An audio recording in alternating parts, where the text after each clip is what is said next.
these webinars. So ask questions as we go, take notes. If there's anything that I've maybe glossed over too quickly, you'll be able to review the webinar and get that information from reviewing the YouTube clip that I'm going to put up later on. Also, send me an email and ask me questions afterwards. But most importantly, I think, is to think and apply to your own circumstances. Remember back to a presentation you've done recently, a job interview you've done recently. What did you do that maybe created self-doubt or showed a lack of confidence? Or maybe you've got a presentation coming up in the next weeks. What are you going to do differently? What are you going to include as a result of today's webinar that may help you be more confident and more effective? So it's the thinking and the application of the information I share with you that's more important than just taking lots of fancy notes and not doing anything different. All right. Positive self-talk is one of the 8 tips. Positive self-talk is about when you're about to go into a job interview, when you're about to go into a meeting, reducing that negative talk.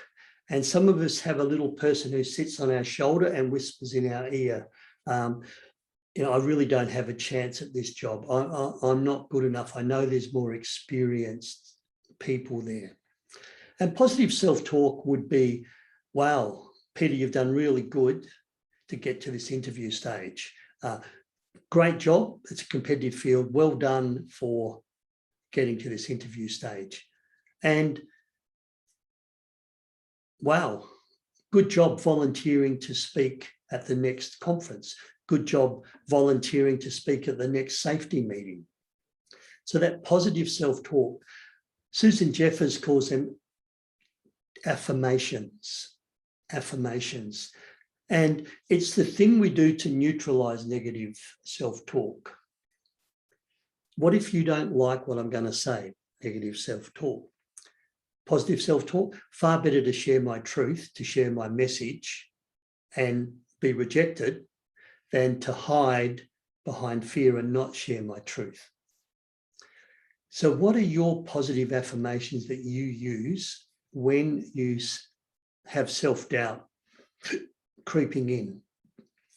Another thing that I used to say quite often as I was struggling through my early career was get knocked down 7 times, stand up 8.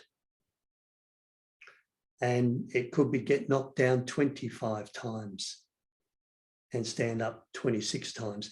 As long as you always are standing up, you're there to have another go, you're continuing to put forward your ideas, then you are a winner.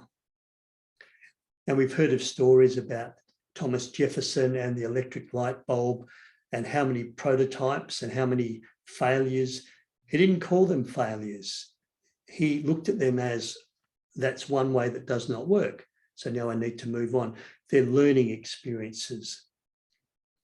So when I go to a presentation, I always have this mindset, I can't lose today. I can't lose. Whatever happens, I'm going to learn. If I get feedback that may be critical, if I get feedback that maybe lessens, reduces how well I thought I did, I can learn from that. And if that feedback is, Peter, you use too many filler words, then that's great. So I don't say, oh, wow, I'm a terrible speaker. I use too many ums and ahs. What I do is I say, thank you for that feedback. Brilliant. I can now learn, adjust and change. So positive self-talk is really important. Another way to build confidence is you don't need to draw attention to those little mistakes you make. One of the things that happens with me, more so now than in the past, and other people I work with, often we forget what we're going to say. You can call it whatever you want, a brain drain, a senior's moment, a going blank. It doesn't matter what you call it. You don't need to mention it. So one of the ways to build confidence is don't draw attention to those little things that are happening to you. Look, you can, see my hand shaking. Sorry for the quiver in my voice. The audience probably doesn't hear the quiver in your voice. And one thing I can guarantee you, you certainly do not know if I have forgotten what I'm going to say next, because you don't know what I'm going to say next. And if I remain quiet and allow that silence to build, eventually what I was going to say will come to my mind and you won't know. And if I forget completely, I'll move on. I'll move on to the next slide. I'll move on to the next point. You don't know when I've lost my way. You don't know if I've mucked up my introduction. One of the things that happened on Tuesday, I was running a workshop, started really strong, engaged everybody. We're about 10 minutes in. Then I stepped to the side and I said, before I go on, I would like to acknowledge the traditional landowners here in Perth, West Australia, the Whadjuk people of the Noongar Nation. So this is 10 to 15 minutes in. Reality, I forgot to acknowledge the traditional landowners at the beginning of my presentation. Nobody knew that I mucked up. Nobody knew that I forgot, and then I remembered later and that I wove it back in. And because I adopt that style of not drawing attention to those little slip-ups that I have every time I present. Today on this webinar, those little slip-ups. I'm not going to bring them to your attention. And what I see is 90% of the time when someone says, oh, sorry, I've just forgotten where where was I now? They recover within 5 seconds, 10 seconds. In other words, had they not mentioned that they'd lost their way, no one would have known. If you hadn't mentioned you've got a quiver in your voice, I would not have noticed. Unless I work daily with you closely, I may notice those quivers, but the general audience you're speaking to, the job interview panel, probably won't notice. No need to mention it. Look good. This helps with your confidence. Dress appropriately for the audience. How do you know how to dress? Do a bit of research. Do some background research. I've seen some faux pas, some mistakes in my view that made the speaker look less than credible. One of them was when the Speaker of the House in federal Parliament, not the current Speaker, but a previous Speaker, his role was to do a speech at the graduation ceremony of one of the army graduations. So all soldiers, generals, all the captains and the new graduating troops. They're all in their uniforms, and this person flew in from their farm. This is the Speaker of the House in federal Parliament, had scruffy jeans and a scruffy shirt. He doesn't wear that in Parliament. He wears his suit and tie, and all this prestigious occasion, the trooping of the guards, the graduation of the troops, and he's rocked up looking really, really silly. The reverse can happen as well. If you're going to speak to a group of construction workers with hard hats and yellow caps, with hard hats, steel cap boots and yellow high-vis vests, and you rock up in a suit and tie, you may look, while you might look good, you're going to look stupid. So one of the ways of building self-confidence is dress for the part. I was always phone up before. I did some work with some lawyers earlier on in the week, and I rang up and said, will any of the lawyers be wearing a tie? And the answer was no, generally not. In the office, they don't wear ties. So I was able to dress with a nice coat, a little bit like the young gentleman on the left, not Barack Obama, nice coat, nice shirt, and no tie. And I matched everyone in the room. The men that turned up, I was an equal match for them. Had I had a waistcoat and a tie, I'd have been overdressed, I'd have looked silly, and my confidence is going to go down. Had I gone in with my jeans and this casual shirt with no coat, I'd have been underdressed compared to those in the room, and I'd have worried about, oh, I'm underdressed. So self-confidence, look good, look good.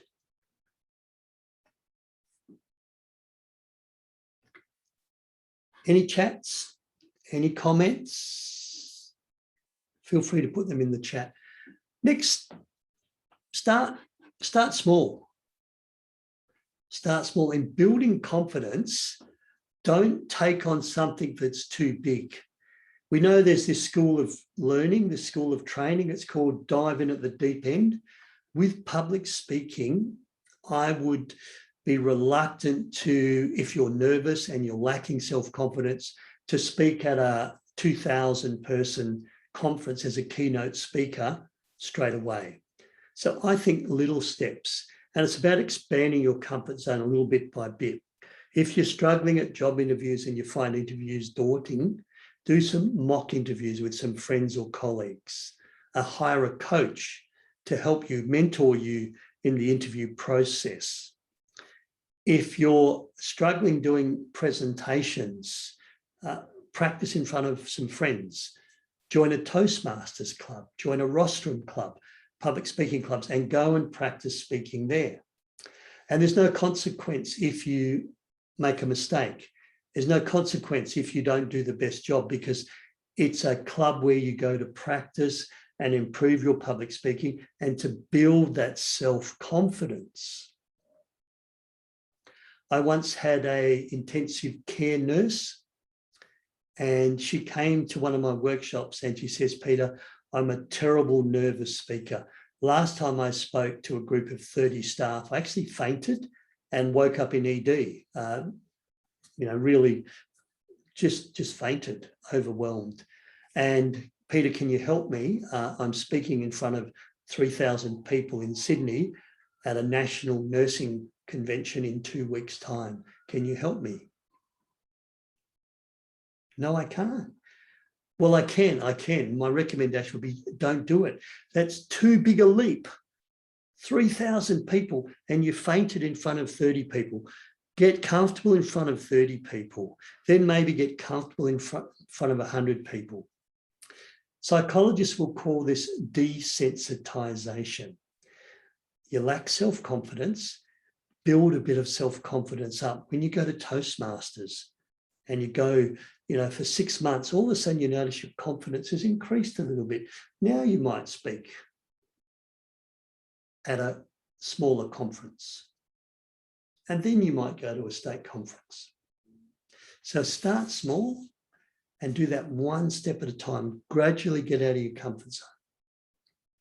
For public speaking, I'm not sure that sink or swim is the right way to deal with your self-doubt. You do immerse yourself, but I think gradually, and then increase the level.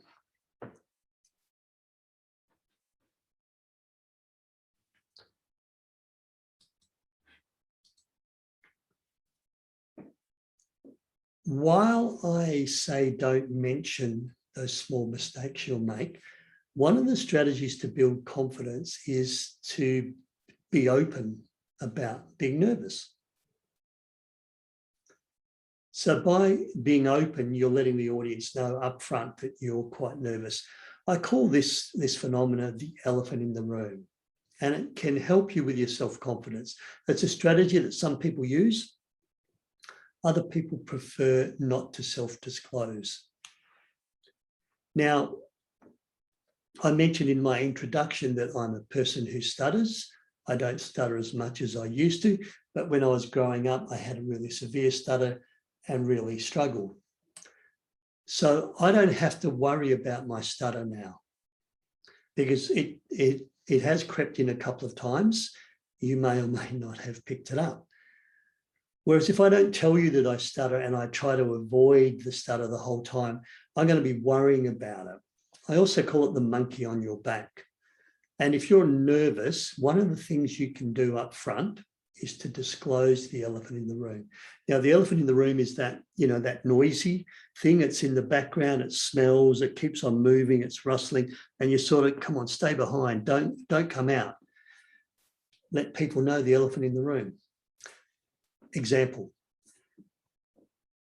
Thanks for inviting me here today. I've got 3 ideas that I think will really help you with your superannuation balance. Before I go into that, I'd just like to let you know that I'm quite a nervous speaker, and you might, notice that I'm a little bit nervous, a little bit anxious, but please don't worry about that.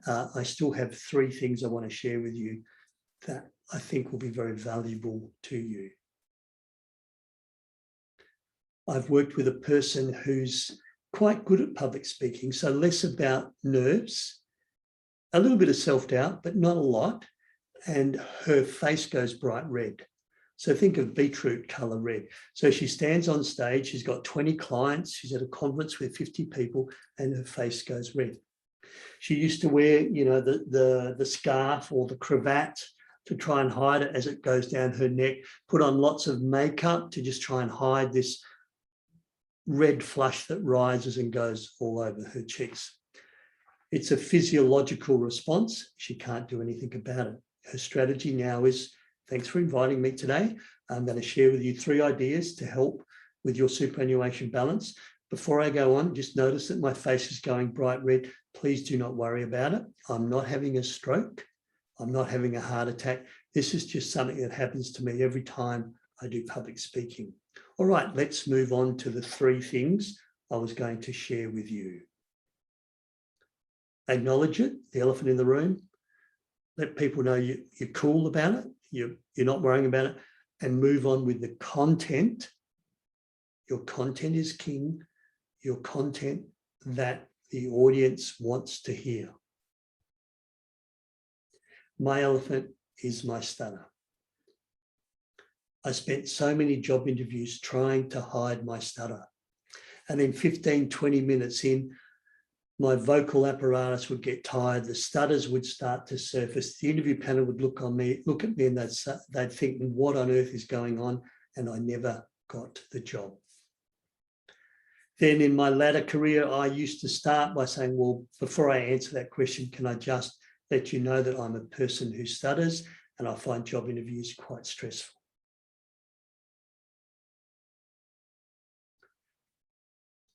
But that in no way stops me from doing the job.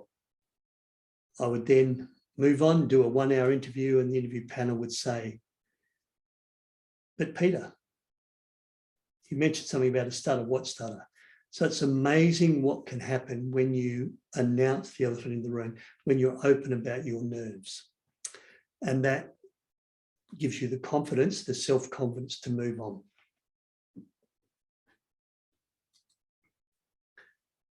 Sometimes we can fake it until we become it. This comes from a TED talk from Amy Cuddy. She had an acquired brain injury, was a Harvard University lecturer, and was a little bit worried about her ability to lecture her students. And her TED talk, she talks about the power pose. So you've got Wonder Woman there. And one of the things we can do that helps with our self-confidence is to walk on stage, to walk into the job interview. It's a little bit like looking good with our dress, but walking, physiology, breathing, smiling, as if we want to be there. As if I want to be here speaking to you. And the things that sort of let us down is when we, drop our shoulders, we do a fig leaf, maybe we cross our legs, we avoid eye contact, and we speak to the floor, and that doesn't portray confidence. And Amy's got this really good book that expands on this called Presence. That's how you build, it's how you bring your best self, your boldest self in your attitude, your nonverbal communication, your body language, your smiling to every event, every job interview. Now, just a word of caution. You cannot fake your content. You cannot make up qualifications. You cannot make up an answer to a question. This does not replace you knowing your content. You need to know your stuff. What it does do is it helps you build self-confidence in that the way you present and your persona when you walk into the room. So you can fake it until you become it in your nonverbal communication. I'm going to pause for a moment. Questions, comments, remarks?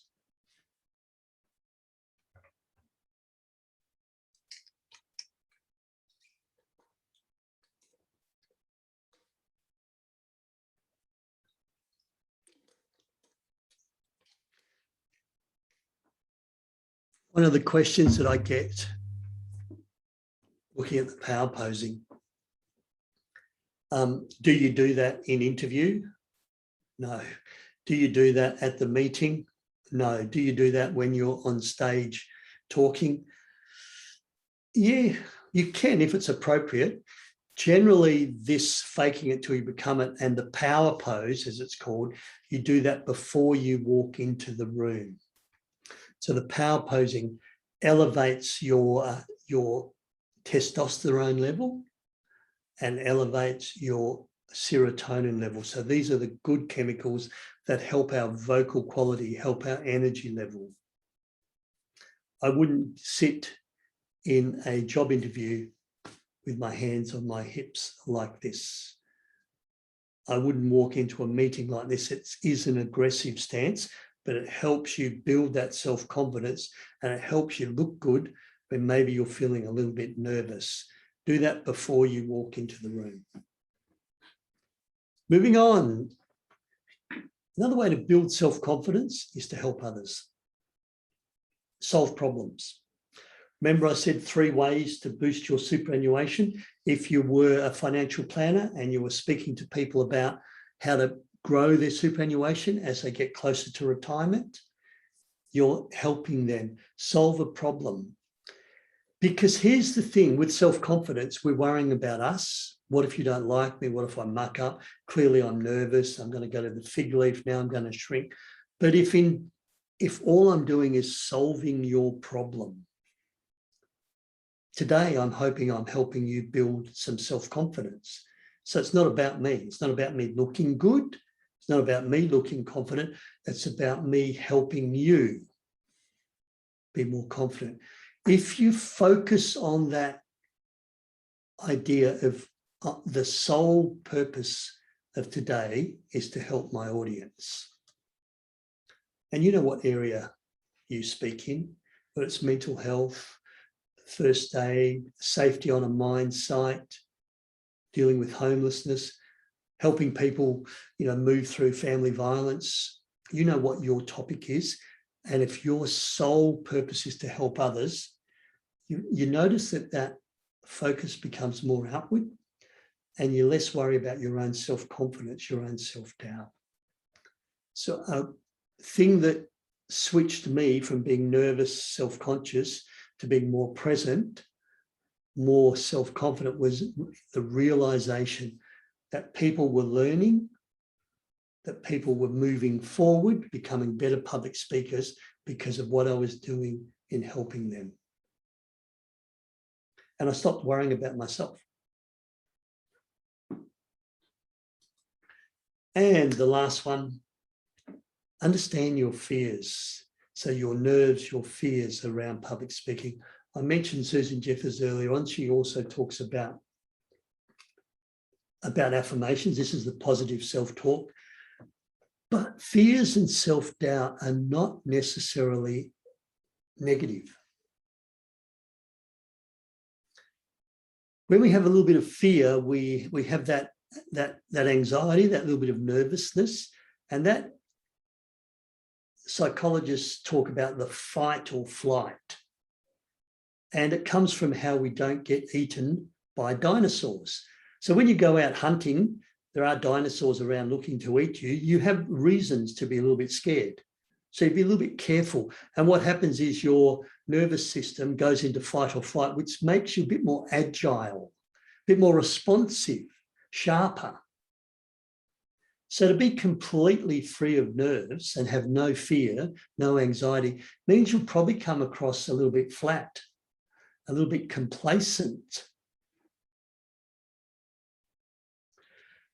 So my recommendation with public speaking and self-doubt is don't get rid of your nerves, don't get rid of your fears, rather understand that they can come along the journey with you and in fact help you get into your peak performance mode. And one of the things with public speaking is that it takes courage. To stand up before a group of people takes courage. Courage is not the absence of fear. Courage is doing that you're afraid of despite the fear, with the fear. So people say, wow, Peter, you're so brave. You're a person who stutters and you do public speaking. You have no fears whatsoever. You're so brave. You're so courageous. Sorry, I do have fears. I do my public speaking with my fears. And this helps me build self-confidence, knowing that my nerves are probably never going to go away and they're coming along for the journey. Which one of those do you think you can use? Positive self-talk. Don't worry about the little stuff, the mind drains. Look good, dress appropriately. It's going to help you with your self-confidence. Start small as you build confidence. Don't jump in the deep end. Be open about your nerves. Thanks for inviting me here. I'm really nervous. However, fake it till you make it. This is the Amy Cuddy. Help others. Your sole purpose is to solve problems. Understand your fears. They're the 8 tools that I've used over 12, 13 years to build my self-confidence for public speaking. Next webinars, I do run 2 webinars a month, and I've got these scheduled early on in December and late November. How to make your message stick. So this is about being more influential when you speak, and how to grab attention. So start strong up front, grab attention. They're free. I'll make them available for you. Upcoming workshops. Women in Leadership is starting next week in Perth. We have a couple of spots. It is a 2-day masterclass program. Winning Presentation Skills up to Port Hedland on the end of November. One in Karratha on the 2nd of December. I think I've got 1 spot. I don't think I've got any Karratha people on the call. Back in Perth, 14th of February, Thinking and Speaking Off the Cuff. This is off the cuff speaking. So Peter Dew's my name. I'm a public speaking trainer and coach, and my passion is to help you to find your voice so you can confidently, effectively change your worlds. Self-confidence is one of those things that's going to help you be more effective with your public speaking. Which one of these 8 tools are you going to use? Please email me any questions that you may have after the webinar, and I hope to see you participate in future webinars.